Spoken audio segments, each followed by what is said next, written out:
അങ്ങനെ കേരളം വിധി എഴുതുകയാണ്. പോളിംഗ് ശതമാനം 70% എത്തുന്നു. ഏറ്റവും ഒടുവിലെ കണക്കനുസരിച്ച് ഏറ്റവും ഒടുവിലെ കണക്ക് 69.04%. കഴിഞ്ഞ തവണ 77.68% അതിലേക്ക് കേരളം എത്തുമെന്ന് തന്നെയാണ്, അല്ലെങ്കിൽ ഏകദേശം അതിനടുത്തെങ്കിലും എത്തും. കാരണം ആ രീതിയിലുള്ള തിരക്ക് ഇപ്പോഴും പല സ്ഥലങ്ങളിലും കാണാൻ കഴിയുന്നുണ്ട്. ട്രെൻഡ് അനുസരിച്ച് എനിക്ക് തോന്നുന്നു ഏകദേശം 9-10 മണി വരെയൊക്കെ ഈ ക്യൂ സാധ്യതയും കാണുന്നുണ്ട്.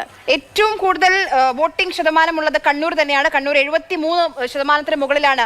74 എന്ന് പറയാം നമുക്ക്. 73.80 അത് കഴിഞ്ഞാൽ ആലപ്പുഴയുണ്ട്, 72 മുകളിലുണ്ട്.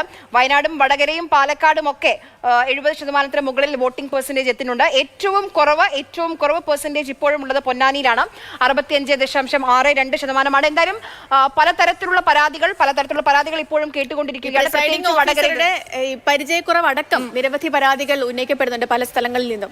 ആളുകളൊക്കെ നമുക്കറിയാം, ഉഷ്ണതരംഗത്തിന്റെ ഒക്കെ മുന്നറിയിപ്പുണ്ട് സംസ്ഥാനത്ത്. പലയിടങ്ങളിലും 38°C മുകളിലാണ് പല മേഖലകളിലും താപനില. ഈ പൊള്ളുന്ന വെയിലിനെ, ഈ കൊടും ചൂടിനെയൊക്കെ അവഗണിച്ച് വോട്ടർമാർ പലരോടും സംസാരിക്കുമ്പോൾ 3-4 തവണയൊക്കെ വീട്ടിൽ കുറച്ച് നേരത്തെ അങ്ങനെ ദൃശ്യങ്ങൾ കൈക്കുഞ്ഞുമായിട്ടൊക്കെയാണ് ആളുകൾ വന്ന് ഇത്രയും സമയം, പിന്നെ 2 മണിക്ക് ഭക്ഷണം കഴിക്കാതെ പോലും അവിടെ ഇപ്പോഴും ഇരിക്കുന്ന ആളുകളുണ്ട്.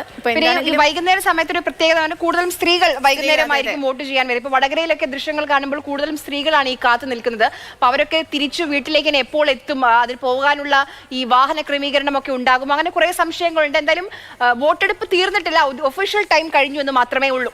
നമ്മൾ ഈ ഒരുപാട് പ്രതിസന്ധികളും വിഷമങ്ങളും ഒക്കെ പറയുന്നുണ്ടെങ്കിലും എല്ലാവരും വലിയ സ്പിരിറ്റ് തന്നെയാണ് ജനാധിപത്യത്തിന്റെ ഈ ഉത്സവത്തെ അവരെല്ലാം മഹോത്സവമാക്കി തീർക്കുകയാണ്. എത്ര സമയം കഴിഞ്ഞാലും വോട്ടിട്ടതിനു ശേഷം മാത്രമേ വീട്ടിലേക്ക് മടങ്ങുകയുള്ളൂ എന്നൊരു നിശ്ചയദാർഢ്യത്തോടെ തന്നെയാണ് ഓരോ ബൂത്തിലും ആളുകൾ ഇപ്പോഴും ക്യൂ ഇരിക്കുന്നത്. അങ്ങനെ തന്നെ പോകട്ടെ. കഴിഞ്ഞ വർഷത്തെക്കാട്ടിയും, അതായത് 2019 വലിയൊരു പോളിംഗ് ശതമാനത്തിലേക്ക് നമ്മുടെ നാട് എത്തിച്ചേരട്ടെ.